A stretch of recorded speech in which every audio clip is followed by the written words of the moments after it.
The Galactic Council had never underestimated Earth before. Mostly they ignored it. A backwater planet, a single blood, with a fragile atmosphere and species barely advanced enough to join interstellar trade. That was until the Council decided to send a delegation of their elite hunters to assess Earth's defenses, officially a courtesy, unofficially a threat.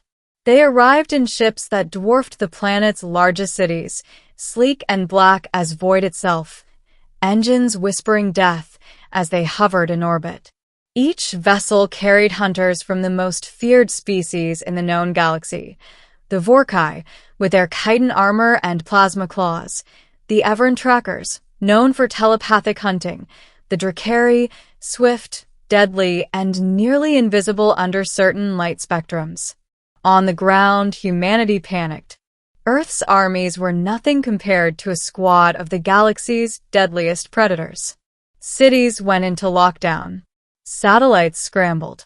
Governments debated diplomacy, while hoping no one noticed that Earth's best tech was mostly experimental. But not everyone waited. 17-year-old Cale Turner lounged in the attic of his parents' small apartment in New Chicago, gaming console in hand.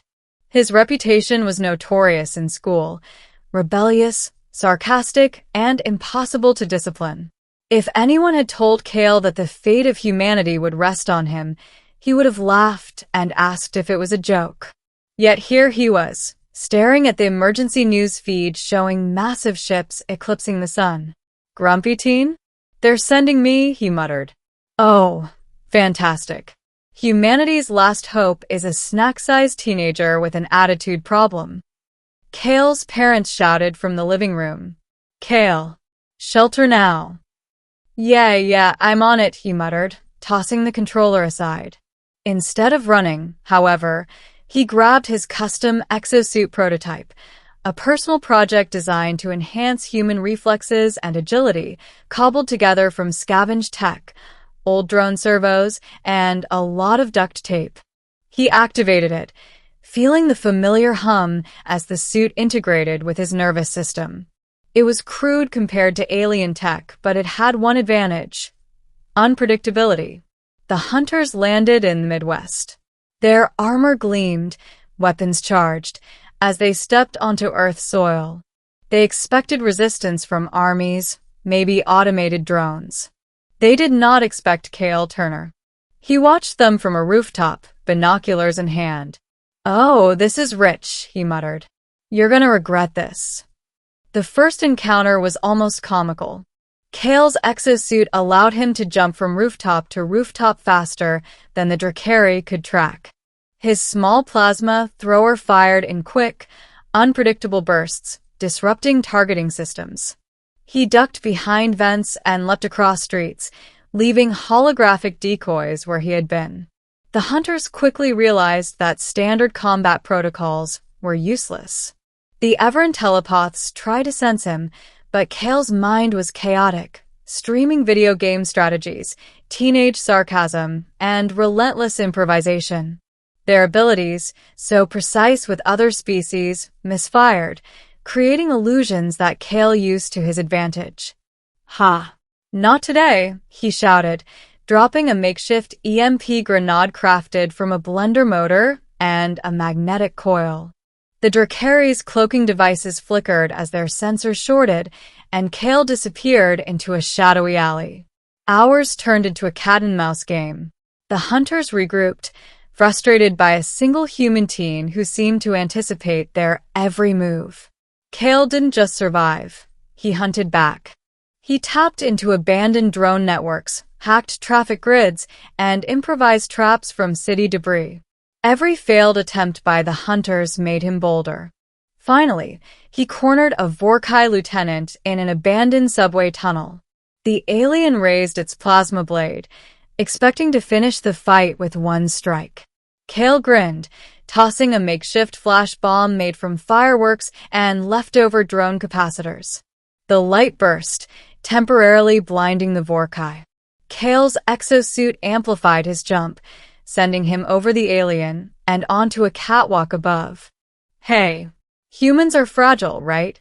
Kale yelled. Bet you didn't see that coming. By the next day, the alien command realized they underestimated Earth, not in military power, but in ingenuity. Kale had rallied civilians into a guerrilla network. Drones, AI systems, and improvised defenses turned the city into a maze of hazards. Hunters who expected a one-day conquest were now being harried by a human with zero formal training, but limitless improvisation. Kale learned quickly. Every attack taught him the hunter's methods. Every trap and counter taught him their weaknesses. And, strangely, he found respect for the creatures he fought. They were masters of the hunt, but he was chaos incarnate, impossible to predict. During one standoff in the city's Central Park, he faced the Everin commander directly. The alien's psychic projections assaulted his mind, attempting to control and immobilize him. Kale's exosuit reacted in milliseconds, sending a counter-frequency pulse through the helmet, scrambling the telepathy. The Everin recoiled in shock. "You're human?" it hissed. "Yeah," Kale smirked, firing a pulse net that ensnared the alien's legs. "Grumpy, unpredictable, and a huge problem for your resume." The turning point came when Kale discovered a hidden energy conduit under the city, a relic from an experimental power grid.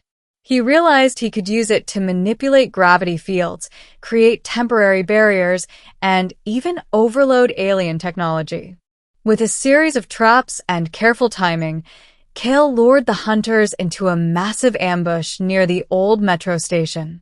The Vorkai, Drakari, and Everin hunters, once confident, once feared, were overwhelmed by the chaos. Energy blasts misfired as the conduits pulsed, holographic illusions misled their targeting, and Kale's relentless agility kept him always one step ahead. Finally, he faced the lead hunter, a colossal Drakari general. The alien towered over him, claws extended, aura shimmering with lethal energy. "Human," it growled. "You are not equipped to defeat me." Kale rolled his eyes. Yeah. Heard that one before," he muttered, ducking a swipe and flipping behind a conduit. He activated the grid, sending a pulse that knocked the alien off balance. Using the environment to his advantage, Kale vaulted onto the alien's back, jamming a plasma disruptor against the armor's energy nodes. Sparks flew. The Drakari stumbled, then collapsed, incapacitated. Kale stood over him, chest heaving. "So," he said, looking around at the remaining hunters, "is that all you've got?" By the time reinforcements from the Galactic Council arrived, Kale had done what no army could. He had held the elite hunters at bay, proving that humans were more than fragile. The Council observed from orbit, astounded by the resourcefulness of a single teenager. Kale didn't receive medals or honors, at least not immediately. He returned home, greasy hair, smudged face, and a grin of victory. But word spread quickly through galactic channels. Earth had a champion, a human who was not just reactive but proactive, rebellious and brilliant. The hunters, humbled and wary, retreated. The galaxy had learned a lesson. Underestimate Earth at your own peril.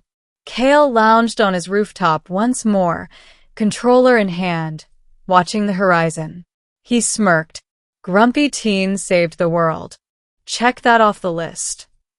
And somewhere above, in orbit, the alien hunters revised their understanding of Earthlings. Chaos, unpredictability, and rebellion could be lethal weapons in the hands of a single